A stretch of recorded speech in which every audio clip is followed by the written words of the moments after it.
Ramadan. Vous n'êtes pas victime, vous. Vous étiez accusé. Mais il y a une deuxième ambiguïté que je voudrais lever avec vous. Vous avez un frère. Après alors tout, on arrive à l'islam cette fois. Vous ne l'avez pas choisi. J'imagine. Votre frère a justifié, expliqué, trouvé des bonnes raisons à la lapidation des femmes adultères. C'est un point capital. La lapidation d'une femme, c'est une monstruosité. Et justifier une monstruosité, ça ne peut être le fait que d'un déséquilibré. Est-ce que lapider une femme, c'est monstrueux ou pas? J'ai regardé, vous avez fait la préface d'un ouvrage qui s'appelle Musulmane tout simplement, qui fait le commentaire d'une sourate du Coran expliquant qu'il faut frapper les femmes. Et l'auteur dit, ah mais quand on dit dans le Coran il faut frapper les femmes, c'est juste une tape légère, on poursuit, qui ne provoque pas de blessure physique. On est content du conseil et de la recommandation. Monsieur Ramadan, est-ce que c'est votre conception des rapports entre les hommes et les femmes? Entre l'égalité entre les sexes? Eh bien si c'est votre conception, c'est pas la mienne.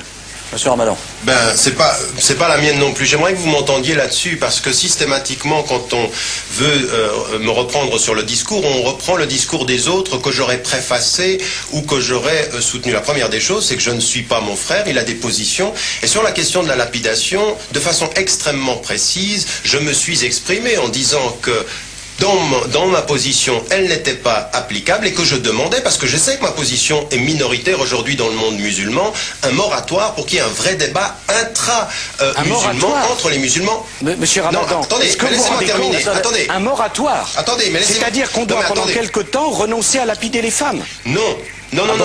Attendez, qu'est-ce que ça veut dire un moratoire? Un moratoire, ça veut dire qu'on cesse absolument l'application de toutes ces peines-là pour qu'il y ait un vrai débat. Et ma position, c'est que si on n'arrive pas à un consensus entre les musulmans, il faudra le cesser. Mais vous ne pouvez pas, vous savez, quand vous êtes dans une communauté, je peux aujourd'hui à la télévision faire plaisir aux Français qui nous regardent en disant, moi c'est ma position. Ce n'est pas simplement ma position à moi qui compte, c'est de faire évoluer les mentalités musulmanes. Mais monsieur Ramadan, si vous l'entendiez. Mais monsieur Ramadan, alors laissez-moi terminer. Juste un point. Je vous entends, mais les musulmans sont des êtres humains qui vivent en 2003 en France, puisque nous parlons à la communauté française, et vous venez de dire quelque chose de particulièrement incroyable, c'est que la lapidation des femmes, oui c'est un peu choquant, il faut simplement faire un moratoire, et puis on va réfléchir pour savoir si c'est pas bien. Mais c'est monstrueux de lapider une femme parce qu'elle est adultère, il faut le condamner. Monsieur Sarkozy, écoutez bien ce que je dis. Ce que je dis, c'est que ma position à moi, c'est qu'elle n'est pas applicable. C'est clair? Mais aujourd'hui, je parle à des musulmans du monde entier, et je collabore, que ce soit aux États-Unis, dans le monde musulman. Vous devez avoir une posture pédagogique qui fasse discuter les gens. Vous ne pouvez pas décider tout seul d'être progressiste sans des communautés. C'est trop facile. Aujourd'hui, ma position, c'est de dire nous devons cesser. Monsieur Ramadan, si c'est être progressiste que de ne pas vouloir qu'on lapide une femme, j'avoue que je suis progressiste. Mais ça me conservatisme assez haut. Non, mais je ne parle pas simplement, Monsieur Sarkozy, je ne parle pas simplement de cette question-là, je parle d'un certain nombre de questions qui aujourd'hui taraudent les communautés musulmanes du monde et sur lesquelles nous devons avoir un débat de fond. Donc encore une fois, je suis, moi, de ces positions extrêmement claires. Maintenant, quand je fais une préface d'un livre, vous devez lire l'ensemble de la préface, parce que ce que je mets en évidence, c'est que tout à coup, une femme prenne la parole et puis dégage une réflexion. Je ne suis pas d'accord avec tout ce qui est dit dans les livres que je préface, et si vous aviez lu l'ensemble de la préface, vous auriez vu que je suis dans des attitudes critiques par rapport aux gens que je préface. Mais je relève une chose, c'est qu'une femme, une Marocaine, prend des positions, prend la parole, et c'est une bonne chose. On n'est pas toujours d'accord, on fait évoluer les choses. Je suis plus ici, Monsieur Sarkozy, dans une posture de pédagogue qui discute avec sa communauté, mais je ne veux pas avoir simplement ce rôle d'être gentil devant la France, et puis finalement d'être déconnecté d'une communauté qui doit être en débat. J'aimerais juste vous dire une chose. Le problème, c'est que nous sommes en 2003, et en 2003, nous sommes un certain nombre qui ne pouvons pas accepter que les femmes musulmanes, parce qu'elles seraient musulmanes, soient frappées. C'est quand même un discours moyenâgeux. C'est un discours qu'on ne peut pas accepter. On peut être pédagogique sur tel ou tel point, qui sont pour le coup de détail, pas sur des châtiments corporels physiques sur les femmes quand même. Vous avez parfaitement raison. Monsieur Sarkozy, vous avez parfaitement raison, mais tenez-vous à ce que je dis s'il s'agit d'avoir un débat avec moi. Ma position, elle est extrêmement claire. La violence conjugale et la violence à l'endroit d'une femme est inacceptable islamiquement. C'est ce que je dis, et je le dis avec force. Entendez-le. Monsieur Ramadan, je vous propose de passer...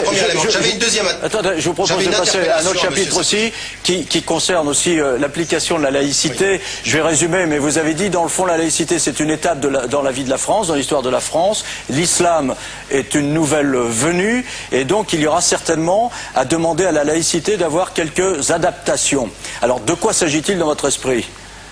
Non, alors écoutez, ça fait partie aussi de l'évolution de ma pensée. Je participe au débat en France depuis une dizaine d'années, et c'est vrai que dans un premier temps, j'entendais beaucoup ceux qui sont, ceux que Sarkozy a même appelé les intégristes de la laïcité, un certain nombre de laïcards, si je puis dire, qui nous donnaient une perception de la laïcité que je n'avais finalement pas suffisamment étudiée. Alors j'ai travaillé avec des spécialistes de la laïcité, que ce soit Monsieur Boussinès, Monsieur Poula, Monsieur Morino, la Ligue de l'enseignement, pour me rendre compte finalement que non, ce n'est pas vrai. Aujourd'hui, la loi de 1905 convient parfaitement aux musulmans, aux citoyens français, qu'il s'agit de l'appliquer de façon totale, stricte et égalitaire, et sans complaisance, mais de façon égalitaire. Donc ma position sur ce plan-là, elle n'est pas du tout d'une adaptation de la laïcité, parce que finalement, l'étudiant s'aperçoit que les latitudes qui sont offertes aux musulmans en France sont extrêmement importantes. Et en plus, en tant que citoyen, il leur est offert de s'organiser. Alors j'avais une interpellation à faire à Monsieur Sarkozy concernant justement le Conseil français du culte musulman. Je crois qu'il faut qu'on reconnaisse une chose, Monsieur Sarkozy, et je le dis aussi avec d'autant plus de sincérité, que je n'ai aucun rôle à jouer, contrairement à ce qu'on dit, que j'aimerais être le représentant de l'islam de France. Ça ne veut rien dire. L'islam de France est divers. Je ne suis qu'un partenaire ou une voix parmi une tendance parmi d'autres. Il y en a de multiples. Je crois qu'il faut aussi qu'on sache cette diversité-là.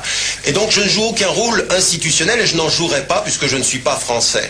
Donc ma question, elle est celle-ci. Vous avez un temps d'avance, je dois dire que vous avez un temps d'avance sur la classe politique française, parce que vous prenez acte de cette réalité et vous avez voulu normaliser le fait musulman dans ce pays. Et ça, je crois qu'il faut le saluer. Vous avez réussi clairement là où vos prédécesseurs, en particulier la gauche plurielle, avaient échoué. Et vous avez monté ce conseil du culte, ce conseil français du culte musulman. Alors je crois qu'on vous fait un faux procès. Alors de ce faux procès, je vais arriver à une vraie question. Le faux procès, c'est celui de dire, en fait, la composition du culte ne conviendrait pas à la France, à la laïcité, à la démocratie. Je crois qu'il y a une chose qu'il faut dire dans le strict respect de la laïcité.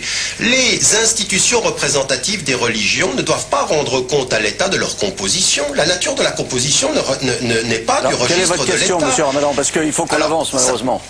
Oui, mais simplement une chose, c'est-à-dire qu'on ne demande pas aux protestants, ni aux catholiques, ni aux juifs qui composent le consistoire. Ça peut être des libéraux, même des intégristes, tant qu'on respecte. C'est la nature des propositions et des décisions qui comptent. Alors, monsieur Sarkozy, vous avez mené de façon très volontariste cette opération. Elle est arrivée aujourd'hui à un moment donné où nous sommes dans un système hybride entre des élections à la base et finalement un conseil coopté. J'aimerais... Si nous voulons tous l'islam de France, nous devons aller vers une triple sorte d'indépendance. Une indépendance politique, une indépendance financière, intellectuelle et religieuse en l'occurrence. Alors votre question. Et jusqu'à aujourd'hui, votre relation a été très très forte avec les États étrangers et votre implication dans ce conseil est très importante. Qu'est-ce que vous envisagez à l'avenir? Parce que ce que l'on veut, c'est un conseil du culte indépendant politiquement. Alors, j'aimerais savoir, est-ce que pour vous aujourd'hui... Monsieur Sarkozy vous répond. On va aller vers l'indépendance politique. Trois choses. D'abord, je souhaite débarrasser l'islam des influences étrangères. Les musulmans français sont majeurs et vaccinés, comme l'on dit. C'est à eux de se débrouiller. Deuxième chose, j'ai eu à faire face à une double incompréhension. Une partie de la communauté musulmane qui avait peur du regard de l'autre, et une partie de la communauté nationale qui avait peur des musulmans. Il a fallu surmonter cette peur, parce que c'est la peur qui crée les conditions du racisme. Je dis les mêmes droits, les mêmes devoirs. Mais à mon tour de vous renvoyer la question. Vous voulez vous présenter comme quelqu'un qui veut faire construire et faire avancer. Alors demandez à ceux qui nous écoutent et qui sont de confession musulmane de ne pas mettre le voile à leurs enfants à l'école. D'accepter, quand on est une femme, de se faire soigner par un médecin homme s'il se trouve qu'il est là. De ne pas demander d'horaires spécifiques dans les piscines. De se découvrir sur les papiers d'identité. J'ai dû faire mettre dehors une égyptienne qui était depuis 3 ans en France, à Rennes, parce qu'elle a refusé d'enlever son voile pour faire sa photo d'identité. Monsieur Ramadan, quand on veut s'intégrer, il y a la communauté nationale qui doit s'ouvrir. Mais celui qui veut être accueilli doit faire un effort. Moi, quand je vais dans une mosquée, et ça m'arrive, je retire mes chaussures. Parce que c'est conforme à la coutume, aux habitudes. Eh bien, dans nos écoles, on est tête nue. Dans nos hôpitaux, on ne choisit pas le sexe de son médecin. Dans nos piscines, on est homme et femme. Dans nos administrations, on n'a ni la kippa, ni le voile, ni la croix sur le ventre lorsque l'on répond à un fonctionnaire. Si vous voulez qu'on vous croie dans vos protestations de modération, alors demandez aux musulmans de France de faire cet effort d'intégration en renonçant, pour certains, à faire de la provocation. Alors, monsieur Ramadan, rapidement, parce que le temps s'est beaucoup écoulé. Est-ce que vous êtes prêt moi, ce que je demande aux Français, monsieur, et ce que je dis partout où sont les musulmans, c'est le respect strict de la loi. Et si aujourd'hui nous n'avions pas ce débat, si nous l'avons d'ailleurs ce débat, c'est parce que justement sur les contours de la loi, il y a discussion. Si aujourd'hui il y a toute cette discussion autour de la loi de 1905, c'est que finalement les contours de la loi doivent être déterminés et qu'il y a débat. Donc le respect strict de la loi de 1905, et j'aimerais vous dire une chose, c'est que je ne suis pas le seul à dire que dans le respect strict de la loi de 1905, il ne faut pas exclure les jeunes filles dans les écoles. La Ligue de l'enseignement le dit, la Ligue des droits de l'homme le dit, le MRAP le dit, même pratiquement l'épiscopat. Donc je crois que de ce point de vue-là, il faut le respect de la loi. Oui, mais pourquoi, mon souci, monsieur Sarkozy, mais j'ai pas terminé. J'ai pas terminé. Vous m'avez dit une chose sur les hôpitaux. Mais pour qu'on ne les exclue pas, ces jeunes filles. Bon, moi non plus, je ne suis pas pour qu'on les exclue.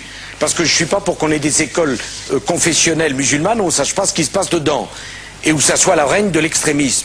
Mais pour qu'on les exclue pas, alors il faut qu'au lieu de mettre le voile complet, parce qu'on n'arrive pas à l'école de la République, la tête couverte, alors il faut faire comme on a fait à Orléans, un petit bandana sous les cheveux, qui est un signe d'appartenance à la confession musulmane, mais qui n'est pas un signe ostentatoire.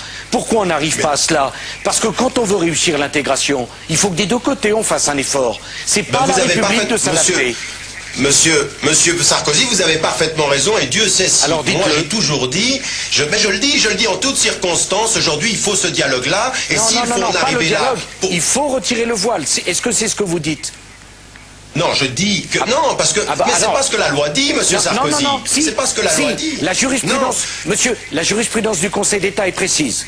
Pas de signe ostentatoire. Le foulard, foulard qui couvre tous les cheveux, les épaules et le cou, c'est ostentatoire. Est-ce que vous demandez, oui ou non, aux jeunes filles musulmanes de mettre un signe discret d'appartenance